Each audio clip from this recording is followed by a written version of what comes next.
Naimbaghag sa Pilipinas at tuyon nagitikang runaan adamag diti TTV Cordillera. Sana nakakaskas daw ang mapaspasaran ti panaglayos iti daduma lugar iti La Trinidad kapu iti nagtuduma rason. Ti nakakaskas daw paulit-ulit ang mapaspasamak. Adangat aksyon dagiti masaknan yung opisyales kan opisina tapno maliklikan ang maulit ti panakalayos ti pasad ti poblasyon kan kilometer 4 iti Halsema Highway. Ada report ni Bridget Marcasi Pangosfian. Paragsukimat ti La Trinidad LGU ken dagiti masiknan nga opisina. May sa kadagiti nakita da arason ti panaglayos iti ili ket ti panakapulat dagiti kanala. Sigon kin La Trinidad Mayor Roderick Awingan, naduktalan daa dagiti kanal ket napnuan iti pitak ken daga. Gapo iti dayta, nangipaay ti pamilya ni Mayor Awingan para iti regular apan nakaipatungpal ti panagdalos kadagiti kanal iti munisipyo tunggal Sabado. Kung saan manumpado po natin na dilinisan yung ating mga clog drainage system. Sana po makita po to ng ating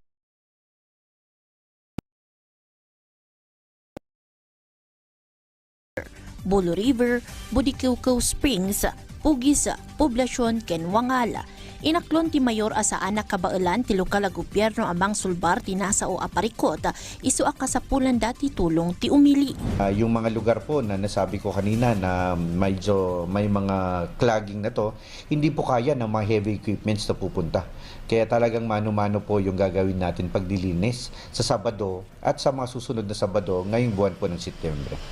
Inlawlawag ti mayor amay sa daytoy karagiti addang da tapno masolusyonan ti parikot ti panaglayos tunggal mapasaran ti napigsa at tudo. Malaksid iti dayta, ada iti binukil da a master plan para iti permanente a solusyon na iti parikot ti panaglayos iti ili. May sa ti barangay poblasyon karagiti nakapadas iti panaglayos iti kalabas kapo iti kinapigsa ti tudo. Sigun ken barangay poblasyon barangay Captain Manuel Amoy, nabayagan na parikot da ti babasit a drainage nga isumet ti maysa kadagiti rason ti layos iti barangay da.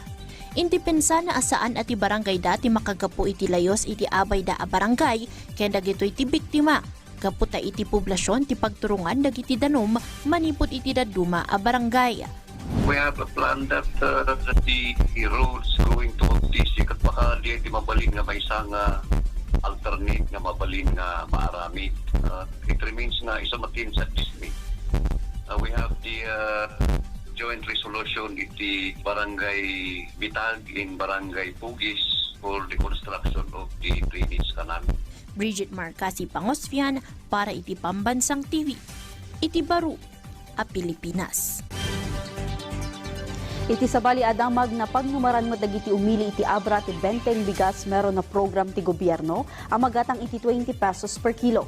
Ada report ni Jam Malingan ti PIA Cordillera.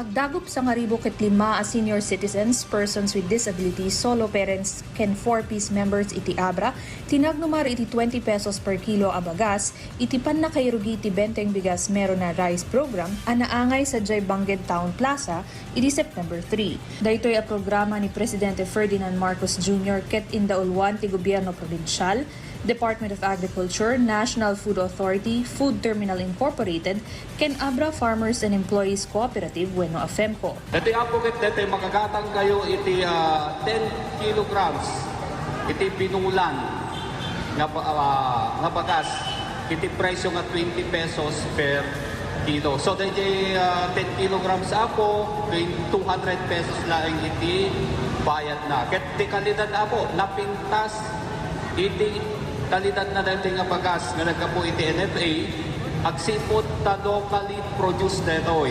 Yung PBBM program truly embodies President Ferdinand Bongbong Marcos Jr.'s fulfilled promise for food security. Agyaman nakapo ta adda daytoy nga programa lalo na kanyak dakkel nga pagkinabang para kanyak ta hanamot tan makatrabaho. At least ada nalaka nga magatang nga bagas. Nagyaman kami po presidente sapay ko pa dapat kang kanayon na gasto ta kasi kami marigiligan. Agarop 15,000 na kilo ti bagas ti naisagana iti nasawa programa, pakairamanan ti pan na kaywaras ti libre abukbukel manipod ti opag ken ti kadiwa on wheels. Manipod dito'y abra Jam Malingan ti PIA Cordillera para ti Pambansang TV ti Baro, a Pilipinas. Dagiti kang runa na damdamag iti PTV Cordillera in live. I-follow ka nag-subscribe iti social media platforms ti PTV Cordillera iti Facebook, TikTok, kag YouTube. Para iti PTV balita ngayon sa probinsya, siya ni Audrey Villana na imbag ngalda.